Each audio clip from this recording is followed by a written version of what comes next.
blue came a post on the social media account of the president on Truth Social that sent the price of Bitcoin rising $10,000 in maybe an hour or so. So we went from 85,000 to 95,000. We're still holding on to most of those gains as I'm recording this podcast live. We're still above 93,000 on Bitcoin, but Bitcoin wasn't the big mover.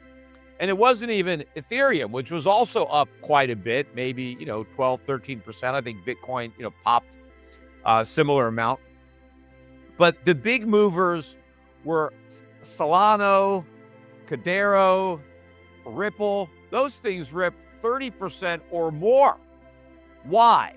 It was because of a post on Truth Social that was highly touted all over X and, all over the cryptosphere, and, basically completely misconstrued and advertised as if Trump had just announced that a strategic reserve has been established, that it's a done deal, that it's going to happen, and it's going to include Ripple, Cardano, and Solana. That's why those three tokens went up the most, because they were specifically mentioned in the post as being part of the reserve that was supposedly going to be established. Well, all this, first of all, is BS, because no such announcement was actually made.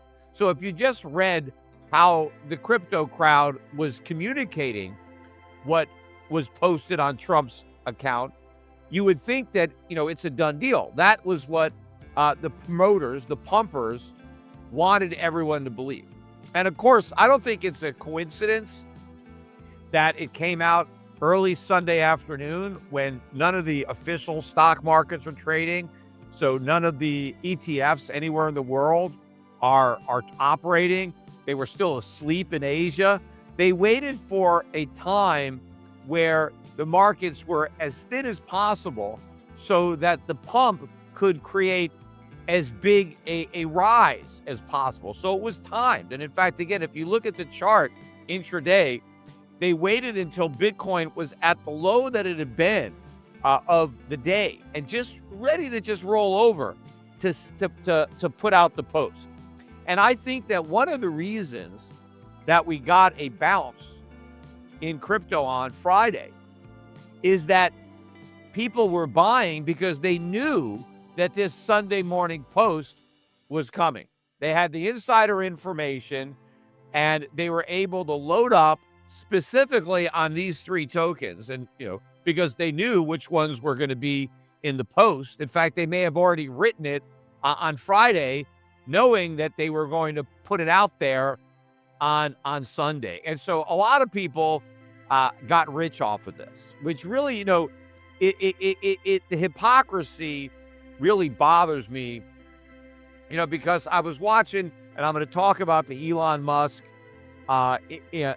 interview on Joe Rogan. And, I like the fact that they're talking about how these bureaucrats at the USAID are getting rich, basically getting kickbacks from these bogus nonprofits, and how terrible it is that their families are getting rich because the government officials are taking advantage and exploiting their positions to enrich themselves. But that's exactly what Trump is doing with his family. They're getting rich off of this. If Trump was manipulating stocks, it'd be illegal. He could be impeached if he was, giving his family members inside information. Hey, I'm going to put a post out about this particular stock, so you should buy it now, or you should short it because it's going to be a negative post. And then they position themselves to profit. He comes out and he posts something and the market tanks or goes up and his kids sell out, right? It'd be totally illegal. But since he's doing it with crypto, I guess it's completely legal. You can manipulate the crypto market. I guess it's not a crime. You can pump and dump all you want, even if you're the president of the United States, because that's what's going on. But I think it really undercuts, the message of the administration when we're trying to bust the people who did this at U.S. aid, and now, the first family or whoever else or whatever friends of the president are involved in this.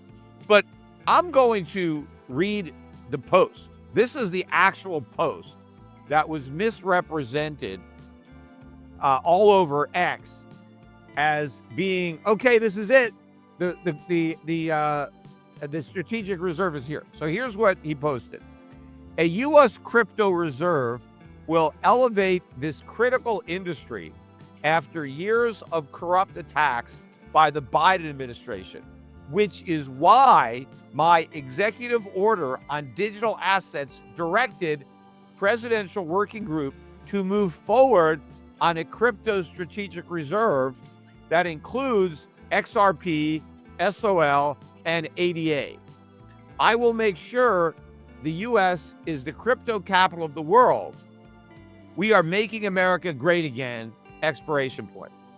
Now, first of all, just on and off the subject, even if, Donald Trump really thought that crypto is a really important industry that America should dominate in, the government should stay out of it. The government is not there to pick winners and losers. If Donald Trump wanted to pick winners and losers, he should have stayed in the private sector and done it with his own money. The government is not there to do this. That's central government planning. That's what the communists do. If it's a free market, and if Trump wants to be a free market president, he stays neutral. He doesn't try to decide, hey, crypto is the industry, and so we're going to subsidize it. We're going to use taxpayer money to buy these tokens, and not even the entire industry. Not only is he picking crypto as an industry, he's picking the individual tokens that he thinks are the ones that we need to have, which, Trump should not be doing this. In reality, the country that is the winner in crypto is the one that wastes the least amount of money on it, which is probably going to be China, right? Because this is a complete waste of time. This is a waste of resources. I'm going to get into our horrific trade deficit later, but our trade deficit is going to keep getting bigger if we waste our money on crypto. So the president is wrong. This is not an industry we want to dominate. It's a digital pyramid scheme. Why the hell would we want to dominate that? But, in a free market, you make mistakes, but the government is not supposed to be making those mistakes. Let the market do it. But now let me get back to this particular post. So nowhere in this post does he say anything has been decided. He refers to his executive order on digital assets. Yes, what did that order do? It directed the working group to study the potential of a crypto stockpile. That's it. He is referring to that group that is still studying the potential. They haven't determined anything. And of course, even if this group, which hasn't even come out with a finding yet, even if this working group were to recommend to the president that we have a strategic reserve of crypto, they got to sell it to Congress. The president just can't establish it on his own. They have to spend government money. They need a program. Congress has to enact it. Yes, we authorize the spending of public money, to buy these tokens, right? So even if they had done that, but he didn't say that. This is all BS. Now, I don't even think Trump wrote this. Do you think Trump knows that Cardano is ADA?